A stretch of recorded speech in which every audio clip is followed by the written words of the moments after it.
বাচ্চা থেকে বড় সকলের একটা ফেভারিট রেসিপি হচ্ছে নুডলসের।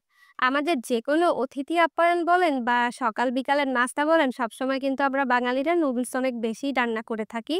আর আজকে সে কথা মাথায় রেখে আমি আপনাদের একটা চিকেন নুডলসের রেসিপি তৈরি করে দেখাবো, যেটা হবে অনেক বেশি সুস্বাদু খেতে আর তৈরি করাটা একদম সহজ। প্রথমে আমি কিছু স্টিক নুডলস নিয়ে নিচ্ছি। আমি এখানে কোকোলার নুডলসটা নিয়ে নিয়েছি, আপনারা চাইলে যে কোনো ব্র্যান্ডেরটাই নিতে পারেন। এর মধ্যে থাকা মসলাগুলো নিয়ে নিলাম। এরপর পর্যাপ্ত পরিমাণ পানি দিয়ে এর মধ্যে লবণ দিয়ে দিচ্ছি ১ টেবিল চামচ পরিমাণ। এরপর এই পানিটা যখন গরম হয়ে আসবে তখন এর মধ্যে আমরা নুডলসের স্টিকগুলো দিয়ে সেদ্ধ করে নিচ্ছি। ছোটবেলায় মা যখন আমাদের নুডলস তৈরি করে দিত তখন কিন্তু এই লম্বা নুডলসটাই বেশি করে দিত। নুডলস বেশি থাকতো, চিকেন আর ডিম থাকতো কম। কিন্তু এখন আমরা রেসিপি করতে, করতে অনেক কিছু শিখে গেছি। একেবারে রেস্টুরেন্টের স্টাইলে আমরা তৈরি করতে পারি।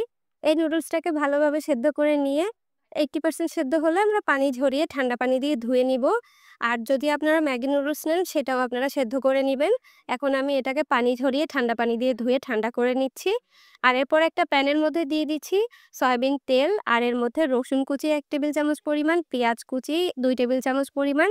রসুন আর পেঁয়াজটাকে হালকা একটু ভেজে নিব। এটাকে কিন্তু কোনো কালার আনা যাবে না। একটু ভাজা হয়ে গেলে একটা সাইডে সরিয়ে নিয়ে আমি ডিম দিয়ে দিচ্ছি ২ টা। এই ২ টা ডিমকে আমরা ছোট, ছোট টুকরা করে নিচ্ছি তেলের উপরে ভেজে। আমি আজকের যে নুডলসের রেসিপিটা করছি তার মধ্যে ডিম, সবজি এবং চিকেন সবগুলাই দিচ্ছি। এটা কিন্তু অনেকে আপনারা চিকেন চাউমিনও বলতে পারেন। ঠিক সেম রেসিপিটাই করছি। ১ কাপ পরিমাণ দিয়ে দিচ্ছি। এখানে চিকেনের ব্রেস্ট পিস ছোট, ছোট করে টুকরা করে কেটে নিয়েছি পাতলা, পাতলা করে। এটাকেও কিছুক্ষণ তেলের উপরে ভেজে নিচ্ছি। আমি কিন্তু প্রতিটা আইটেম ভাজছি আর একটা সাইডে সরিয়ে রাখছি। সামান্য পরিমাণ লবণ দিতে হবে। এরপর লাল মরিচের গুঁড়া ১ চা চামচ আর কাঁচা মরিচের ফালি কয়েকটা, সয়া সস ১ টেবিল চামচ পরিমাণ দিয়েছি। আর এখানে দিয়েছি ক্যাপসিকাম আর গাজর, আর গরম মসলা ১ চা চামচ, টমেটোর সস দিয়ে দিচ্ছি ১ টেবিল চামচ পরিমাণ।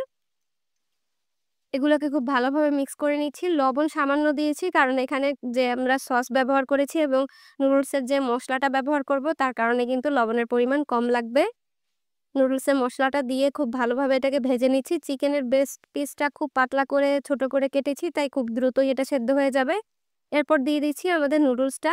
আমি কিন্তু গাজর এবং ক্যাপসিকাম সারা বছরের জন্য সংরক্ষণ করে রাখি ডিপ ফ্রিজে, তাই আমি এটাকে যেকোনো মৌসুমে ব্যবহার করতে পারি নুডলস অথবা চাউমিন রান্নার ক্ষেত্রে, পাস্তা রান্নার ক্ষেত্রে। তো এভাবে করে খুব ভালোভাবে মিক্স করে নিচ্ছি। যখন আমি নুডলস রান্না করি বাসায় তখন আমার মায়ের কথা খুব মনে পড়ে। কারণ মার কাছে কিছু খাইতে চাইলেই আম্মু এভাবে করে তৈরি করে দিত নুডলসটা। আর সেটাই আমি খুব এনজয় করে খেতাম, আমি আমার ছোট ভাই। এরই মাঝে তৈরি হয়ে গেল আমাদের মজাদার রেস্টুরেন্ট স্টাইল চিকেন নুডলস। আপনারা কিন্তু বাচ্চাদের টিফিনে অথবা সকাল বিকালের নাস্তায় অতিথি আপ্যায়নে ঠিক এইভাবে নুডলসটা রান্না করে দিতে পারেন।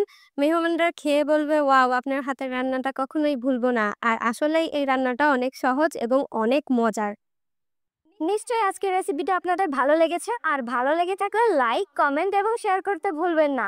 দেখা হবে আরো মজার মজার রেসিপি নিয়ে নেক্সট এপিসোডে। সবাই ততক্ষণ ভালো থাকবেন। আল্লাহ হাফেজ।